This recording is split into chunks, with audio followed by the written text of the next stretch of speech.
Hi guys, welcome back to another video.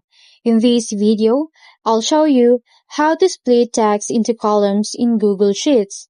First, select the cells with the text you want to split. Then, go to the top menu and click Data, and split text to columns. A small menu will appear where you can choose a separator, such as a comma, space, or custom character. Let's click on comma, and the text will automatically split into different columns.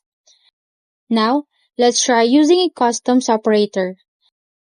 Again, go to Data, split text to columns, then select Custom Separator, and type in the word AND. The text will instantly split into separate columns based on that separator. This feature is super useful when you have multiple pieces of information combined in one cell that you want to separate. And that's how to split text into columns in Google Sheets.